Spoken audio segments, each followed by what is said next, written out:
Hey, my name is Logan. I'm 25 and I fix things for a living. Light fixtures that flicker, sinks, that leak walls that need a fresh coat of paint. It's not the kind of job that turns heads, but it keeps the lights on and the fridge stocked. I live alone in a small cedar shingled house on the edge of a quiet suburb just outside Asheville, North Carolina. The place was my grandfather's before it was mine. He left it to me when he passed 5 years ago, and I've been patching it up ever since, one creaky floorboard, one rusty hinge at a time. The house sits at the end of a cul-de-sac surrounded by tall pines and a lawn. I mow only when the grass starts looking like a jungle. My truck, a beat-up '98 Ford with more dents than shine, is parked out front, toolbox always in the back. That's my life. Simple, predictable. I like it that way. The house next door had been empty for 3 years. Boarded windows, overgrown ivy, a for sale sign faded to the point you could barely read it. Nobody in the neighborhood talked about it much, just that the old owners moved to Florida and never came back. I'd pass it every day, barely noticing, until one afternoon in late May. I was out back sanding down a porch railing I'd been meaning to fix for months when I heard the rumble of a moving truck. Dust kicked up on the gravel drive next door, and a white van with Carolina Movers stenciled on the side pulled in. I figured it was just another family with kids and a dog ready to fill the place with noise. I went back to my sanding, but then I saw her. She stepped out of a silver SUV parked behind the truck, slamming the door with a kind of purpose. Mid-40s maybe, though she carried herself like someone who didn't care much about numbers. Her hair was dark brown, tied low in a loose knot, a few strands falling across her face, as she leaned into the back seat to grab a box. She wore a white button-up shirt, sleeves rolled to the elbows, and jeans that looked worn but fit her just right. There was something about her slim, but not fragile. Her movements were quick, deliberate, like she'd done this before and didn't need anyone's help. I caught myself staring longer than I meant to. She didn't notice. Or if she did, she didn't care. Her name, I'd learned later, was Marianne. The movers were unloading furniture, a sleek gray sofa, a glass coffee table, boxes labeled in neat black marker. I went back to my railing, but the sound of her voice carried over the low wooden fence separating our yards. She was directing the guys, calm but firm. "That one goes in the living room, please." "No, the bookshelf stays in the study." Her voice wasn't loud, but it cut through the air, steady, like she was used to being heard. I liked that. By evening, the truck was gone, and the house next door looked alive again. Lights glowed through the windows, soft and warm, the kind that makes a place feel like someone's actually home. I was grilling a burger out back, the smoke curling up into the dusk, when I heard a crash. Not loud, but sharp enough to make me look over. Through the gap in the fence, I saw her in the backyard, kneeling next to a pile of splintered wood. A bookshelf, or what was left of it, had collapsed, books scattered across the grass like fallen leaves. I wiped my hands on my jeans and walked over, boots crunching on the gravel. The fence was low, half rotted in places, so I just stepped over it. She was picking up a book, dusting it off when she looked up. Her eyes were green, maybe hazel, catching the last of the sunlight. They were sharp, but there was something softer in them too, like she was sizing me up, but not in a hurry to judge. "Looks like that shelf gave up on you," I said, nodding at the mess. She let out a small laugh, more breath than sound. "Yeah, it's been fighting me all day. I thought I could handle it." "Mind if I take a look?" I asked, already crouching to inspect the pile. The wood was cheap particle board, split clean down the middle. "This thing's not worth saving, but I can build you something sturdier." She tilted her head, one eyebrow raised. "You always offer to help strange women like this?" I grinned, picking up a broken plank. "Only when they look like they're about to wrestle a bookshelf and lose." She smiled then, a real one, small but warm. "Fair enough. I'm Marianne."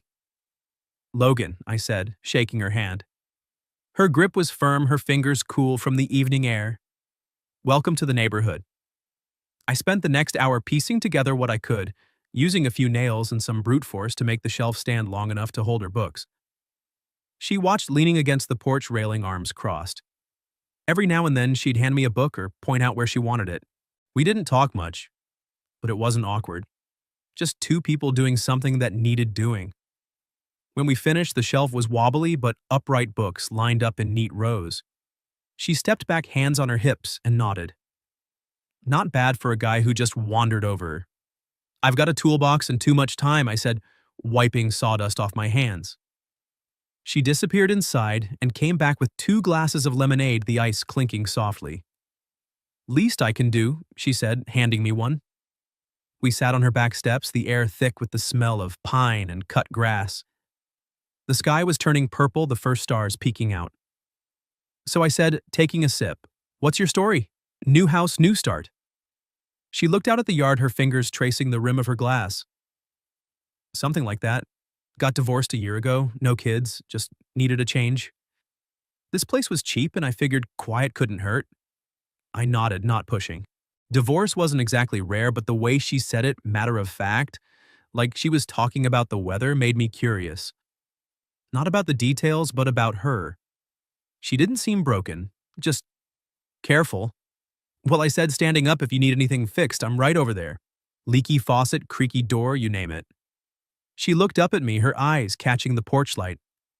"I'll keep that in mind, Logan." I hopped back over the fence, my lemonade glass, empty, the taste of lemon lingering. Back at my place, I tossed the burger on a plate, but I wasn't hungry anymore. I kept thinking about her eyes, the way they held steady, like they'd seen a lot, but were still looking for something. I didn't know what it was yet, but I had a feeling I'd find out. The next few weeks settled into a kind of rhythm I hadn't expected. Mornings started the same coffee in my chipped blue mug, the hum of my truck's engine, as I headed out to whatever job was on the books. A kitchen remodel in West Asheville one day, a busted water heater in a rental downtown the next. Evenings I'd come home, shower off the day's dust, and throw something on the grill. But now there was a new constant Marianne. It started small. A wave over the fence when I was mowing the lawn. A quick "hey neighbor" when she was watering the herbs she'd planted along her back porch. I'd catch her out there sometimes, kneeling in the dirt, her hair tied up with a bandana sleeves pushed high. She'd look up, wipe her forehead with the back of her hand, and smile like she was surprised to see me every time. I'd smile back, maybe toss out a dumb joke about her plants taking over the yard. She'd laugh, and that was that. Then came the fixes. First, it was her back door. The handle was loose, jiggling every time she opened it. I noticed it one afternoon when I was hauling trash to the curb. She was struggling with a bag of potting soil, the door swinging half open behind her. "Need a hand?" I called, already crossing the yard. She glanced back, blowing a strand of hair from her face. "This thing's been driving me crazy for days." I grabbed my toolbox from the truck, tightened the screws, and sanded down the edge where it was catching. 10 minutes, maybe 15. She stood in the doorway, arms crossed, watching. "You're handy," she said when I was done testing the handle. It clicked smooth. "Comes with the job," I said, packing up. "Anything else need fixing?" She hesitated, then pointed to the washing machine inside. "It's been making this god-awful screech when it spins. I've been hand-washing half my clothes." I followed her in. Her place smelled like lavender and fresh paint, the kind of clean that felt intentional. The washer was in a small laundry nook off the kitchen. I popped the lid, ran a quick cycle, and pinpointed the noise, a worn-out belt. I had a spare in the truck. Another 20 minutes, and it was purring like new. Marianne leaned against the counter, sipping from a glass of water. "You're making it hard to pay you back," she said. I wiped my hands on a rag. "Bake me some of those cookies again, and we're square." She laughed, and just like that, it became a thing. I'd fix something, a leaky faucet, a loose cabinet hinge, and she'd show up at my door a day or two later with a plate of oatmeal raisin cookies or a slice of lemon pound cake. We'd sit on her porch or mine talking about nothing heavy. She'd mention a trip she took to Savannah years ago or how she hated the way the local grocery store arranged its produce. I'd tell her about the time I accidentally painted a client's bathroom bright purple because I grabbed the wrong can. She'd laugh until her eyes crinkled and I'd feel like I'd won something. It was easy. Too easy, maybe. But I didn't think too hard about it. Then came the Friday night that changed everything. I'd had a long day, 3 calls, one of them a nightmare plumbing job that left me soaked in sweat and smelling like mildew. I got home around 7, kicked off my boots, and was halfway to the shower when the doorbell rang. I figured it was Mrs. Callahan from down the street, probably needing her porch light fixed again. I opened the door, shirtless hair still damp from the sink splash I'd given it. It wasn't Mrs. Callahan. Marianne stood there, one hand on the doorframe, the other holding a black dress shirt on a hanger. She was wearing a simple navy dress, hair loose for once, falling in waves over her shoulders. Her eyes flicked over me just for a second, then back to my face. She didn't blush or look away. "Logan," she said, her voice steady but quieter than usual. "You busy tomorrow night?" I leaned against the door, still catching my breath from the day. "Depends." "What's up?" She held out the shirt. "I need a favor, a big one." I took the hanger, the fabric cool under my fingers. It was a nice shirt, crisp tailored, the kind I'd never buy for myself. "This for me, it is, if you say yes," she said. She stepped inside just enough to close the door behind her and leaned against it. "There's a party tomorrow, old friends mostly. It's at the country club downtown." I raised an eyebrow. "Fancy?" "It's, complicated," she said, crossing her arms. "My ex-husband will be there. Victor, with his new girlfriend. She's younger. Loves to make a point of it." I nodded slowly, starting to see where this was going. "And you need a date." "Not a date," she said quickly, then paused. "I need you to pretend to be my boyfriend. Just for the night." I stared at her, waiting for the punchline. It didn't come. Her eyes were locked on mine, serious, maybe a little nervous. I let out a short laugh, rubbing the back of my neck. "You're good at joking, I'll give you that." "I'm not joking," she said, her voice softer now. "I know it's a lot to ask. I can't walk in there alone. Not with them. Not after everything." I looked at the shirt in my hand, then back at her. She wasn't pleading, but there was something raw in her expression, like she was laying a piece of herself bare and hoping I wouldn't laugh it off. I thought about Victor, some guy I'd never met, probably in a suit that cost more than my truck, smirking at her across a room full of wine glasses and fake smiles. The idea of her facing that alone made my jaw tighten. "What exactly does pretend boyfriend entail?" I asked, keeping my tone light. She relaxed a fraction, the corner of her mouth twitching. "Hold my hand. Laugh at my jokes. Maybe tell a story or two. Act like you can't keep your eyes off me." I smirked. "That last part won't be hard." Her eyes widened for a split second, then she looked away, a faint flush on her cheeks. "So you'll do it?" I hung the shirt on the back of a chair, buying a moment. It was a crazy ask. I wasn't an actor. I didn't do country clubs or ex-husband showdowns. But the thought of Marianne walking into that room, chin up but alone, stuck with me. And if I was honest, the idea of spending a night with her, pretend or not, didn't sound half bad. "Yeah," I said finally. "I'm in." She let out a breath like she'd been holding it. "Thank you, Logan, really." I shrugged, trying to play it cool. "Just don't expect me to know which fork to use." She laughed, the sound bright and real, and for a second the weight of her request felt lighter. "I'll pick you up at 6, she said, heading for the door. "And wear the shirt." She was gone before I could say anything else. I stood there staring at the black shirt, my heart beating a little faster than it should have. I told myself it was just a favor. One night. A game of pretend.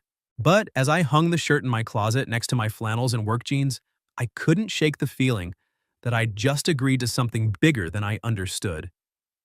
Saturday evening came faster than I expected.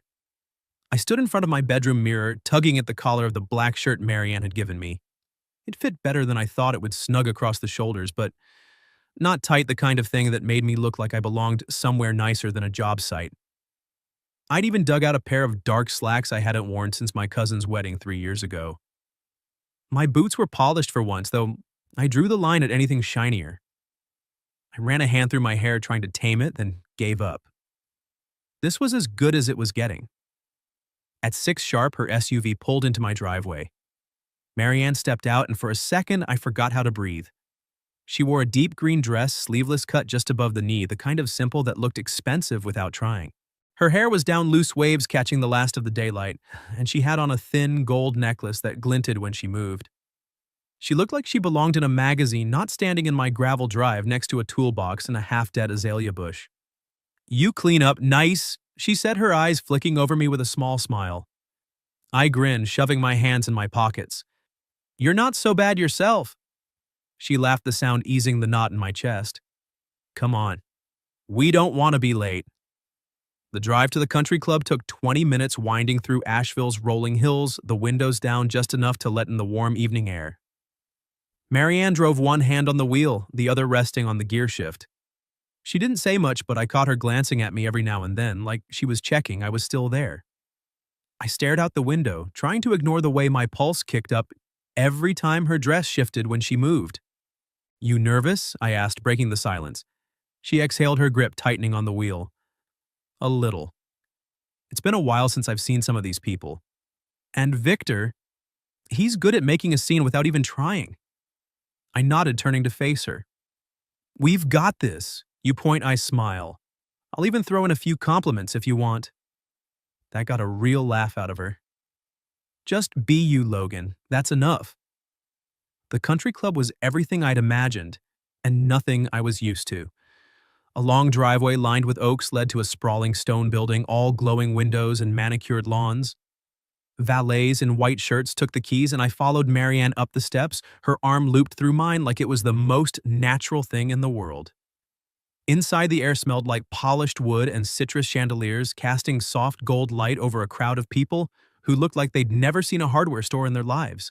Women in silk dresses, men in tailored suits, waiters weaving through with trays of champagne flutes. I felt like a fish in a tuxedo pond, but Marianne's hand on my arm kept me grounded. "Ready?" she murmured, her voice low. "Born ready," I said, though my stomach was doing flips. We moved through the room, her chin high, greeting people with smiles and small talk. She introduced me as Logan, my partner, and I shook hands, nodded, threw in a joke here and there about fixing things for a living. People laughed, charmed by her more than me, but I didn't mind. She was radiant, her laugh cutting through the hum of conversation, her hand never leaving my arm. I leaned into the role, resting my hand on the small of her back when we stood still, whispering dumb comments about the decor to make her smile. It was easy, almost too easy, like we'd done this 100 times. Then I saw him. He was across the room, tall, maybe mid-40s, with salt and pepper hair and a gray suit that probably cost more than my truck. Victor. He had his arm around a blonde woman in a red dress, her laugh loud and sharp, her hand resting possessively on his chest. Marianne's grip on my arm tightened just for a second before she smoothed her expression. "Here we go," she whispered. Victor spotted us and made his way over, his smile, polished but cold. The blonde trailed behind her eyes, flicking over Marianne like she was sizing up competition. "Marianne," Victor said, his voice smooth, leaning in for a cheek kiss she barely returned. "You look—" "Well, thanks, Victor," she said, her tone neutral. "This is Logan." He turned to me, his handshake firm, his eyes scanning me like he was looking for a flaw. Logan. Interesting choice. I kept my smile easy, squeezing his hand just enough. "Hey man, lucky to be here with her." The blonde Chloe I caught later laughed high and grating. "Oh, Marianne's still picking the rugged types, huh?" Marianne's fingers dug into my arm, but her voice stayed calm. "Some of us value substance over flash, Chloe." I tilted my head, jumping in before Victor could. "Yeah, I'm the guy who fixes what breaks. Keeps things running smooth." I looked at Marianne, letting my voice soften, especially for someone worth keeping around. Her eyes flicked to mine, surprised then warm. Victor's smile faltered just for a second. Chloe's laugh died in her throat. "Well," Victor said, clearing his throat, "enjoy the evening." They moved on, and Marianne let out a breath, her shoulders loosening. We found a corner near a window, the crowd's noise fading to a hum. She grabbed 2 glasses of red wine from a passing tray, handing me one. "You okay?" I asked, keeping my voice low. She nodded, taking a sip. "Better than I thought I'd be." "Thank you." I shrugged, leaning against the wall. We've still got, 5 minutes of this boyfriend gig left. She looked at me, her eyes catching the chandelier light, and for the first time that night, there was no act in them. "Maybe a little longer," she said so quietly I almost missed it. I didn't know what to say to that. My heart was pounding, and it wasn't from the wine or the crowd. I opened my mouth to respond, but a woman in a blue dress called her name, pulling her into a conversation about some charity auction. I stood there watching her laugh and nod her hand, brushing my arm like it belonged there. The rest of the night blurred, more small talk, more wine, a dance I fumbled through, but she led like a pro. When we finally left, the air outside was cool, the stars sharp above the pines. She drove one hand on the wheel, the other resting on the console between us. I stared out the window, the radio playing some old Springsteen song my mind stuck on, that look she'd given me. When she pulled into my driveway, she didn't kill the engine right away. The silence stretched, not heavy, but full. "I owe you more than cookies for tonight," she said finally, her voice soft. I turned to her, smirking to keep it light. "I'll take a steak dinner. Medium rare." She laughed, then looked at me, her eyes searching. "You were perfect." I swallowed, my throat tight. "Just followed your lead." She reached over, her hand resting on mine for a moment, warm and steady. "Good night, Logan. Night, Marianne." She drove the short distance to her house, and I watched her lights come on through the windows. I stood in my driveway longer than I needed to, the black shirt unbuttoned, the night air cool against my skin. One night of pretend, I told myself. That's all it was. But as I walked inside, I couldn't shake the feeling that the game had already changed. The days after the party didn't feel like the end of anything. If anything, they felt like a beginning I hadn't seen coming. Marianne didn't bring up the boyfriend act again, and neither did I, but something had shifted.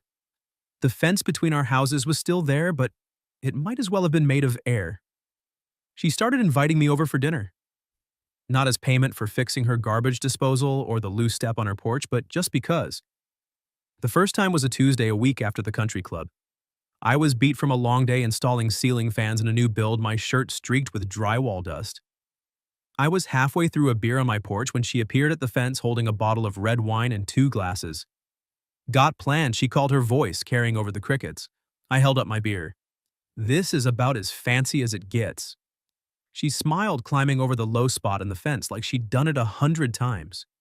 She was in a loose white shirt, sleeves rolled up, and cut-off shorts, her hair pulled back with a clip. "Come on. I made pasta. You can't live on beer and burgers." I followed her inside, the smell of garlic and tomatoes hitting me as soon as I stepped through her back door. Her kitchen was small but warm, copper pots hanging above the stove, a wooden table set with mismatched plates. She poured the wine, handed me a glass, and pointed to a stool at the counter. "Sit. You look like you've been wrestling alligators close," I said, taking a sip. The wine was good, smooth, not too sweet. Ceiling fans don't fight back, but they're heavy. She laughed, stirring the sauce, her movements easy, like she belonged there. We ate at the table, twirling spaghetti around our forks, talking about nothing and everything. She told me about the time she lived in Paris for a year, working as a translator before she met Victor. The way she described it, the narrow streets, the bakeries, the way the city smelled after rain, made me want to see it through her eyes. I told her about my grandfather, how he taught me to swing a hammer before I could spell my own name, how I still kept his old leather tool belt in my truck, worn soft from years of use. "You miss him," she said, not a question. Every day, I said, surprised at how easy it was to say it to her. She nodded, her eyes soft. "I get that." After dinner, we ended up in her backyard, string lights she'd hung above the patio casting a warm glow. She had a half-built bookshelf leaning against the fence oak this time, not the cheap particle board from her first day. I'd promised to help, and we spent an hour measuring, cutting, sanding. She handed me tools without asking, like she already knew what I needed. When we stepped back, the shelf stood solid, ready for her books. "Not bad for a fake boyfriend," I said, wiping sawdust off my hands. She looked at me, her smile crooked. "You're not half bad at the real stuff either." I didn't know what to say to that, so I just grinned and took another sip of wine. It became a pattern. I'd fix something, her mailbox that kept falling over the gutter that leaked during storms, and she'd have me stay for dinner. Sometimes it was just pasta or grilled chicken. Sometimes a bottle of wine she'd been saving since her marriage, the label faded, but the taste rich. We'd talk late into the night, the kind of conversations that didn't need a point. She'd tease me about my terrible taste in music, too much classic rock, not enough jazz, and I'd rib her about her obsession with reorganizing her spice rack. It was easy, like breathing. But there were moments that caught me off guard. One afternoon, I was in her backyard cutting a plank for a new planter box she wanted. The saw slipped and I knocked over a ceramic pot on her patio table. It shattered, dirt spilling across the concrete, and something else, a small framed photo, cracked glass revealing a younger Marianne in a white dress, standing next to a man I didn't need to guess was Victor.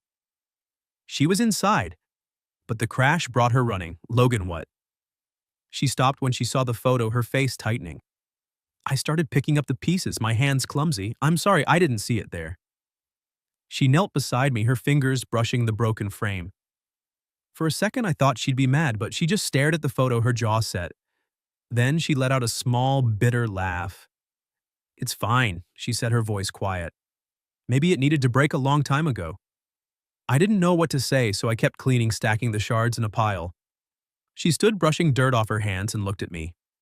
You ever hold on to something you know you should let go, she asked. I met her eyes, my hands still. Yeah, sometimes it's easier to keep the broken pieces than admit they don't fit anymore. She nodded slow, like I'd said something she'd been thinking for years. We didn't talk about the photo again, but she swept it into the trash with the rest of the mess, and I didn't bring it up. The lines kept blurring. I'd catch her watching me when I was working in her yard, her head tilted, a half smile, like she was trying to figure me out. I'd brush sawdust off her arm when she handed me a tool, my fingers lingering a second too long. We'd sit close on her porch swing, our knees touching, neither of us moving away.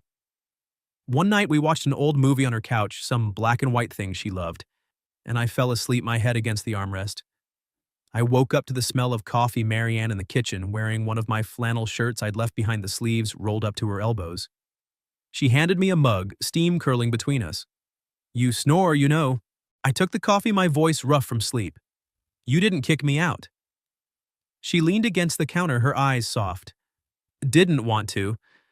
I sipped the coffee, my heart doing that thing it had started doing around her, beating too fast, like it knew something I didn't.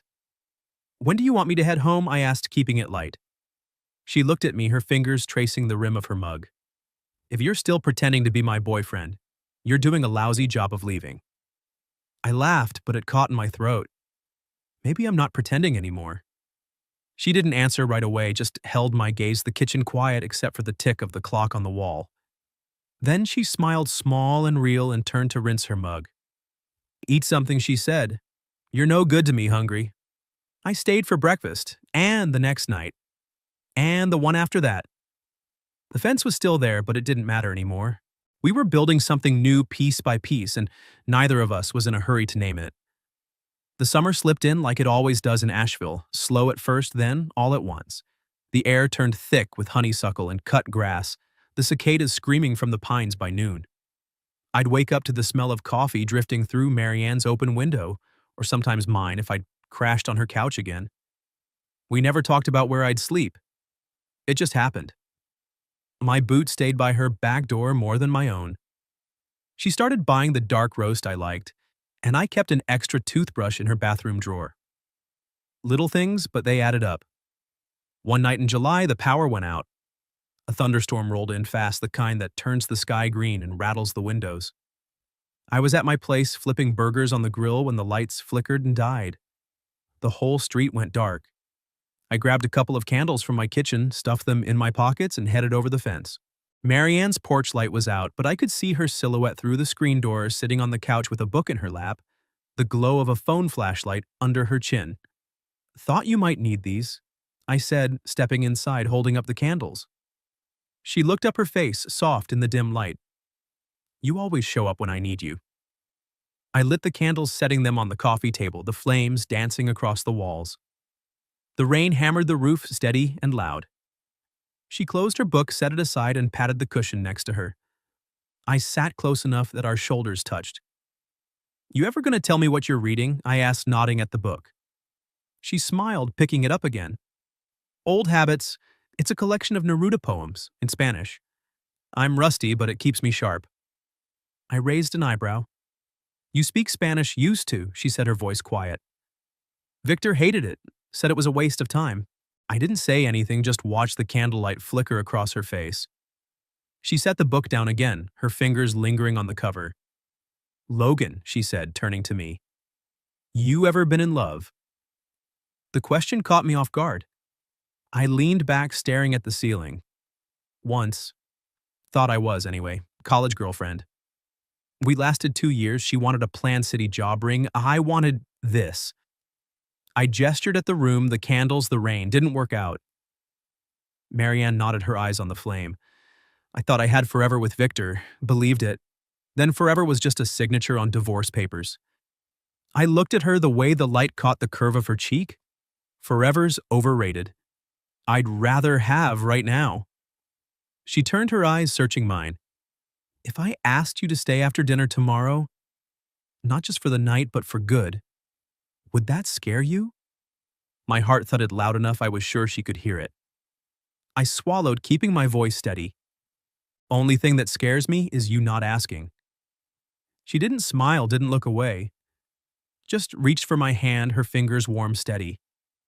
We sat like that, the rain easing to a drizzle, the candles burning lower. Neither of us moved. We didn't need to.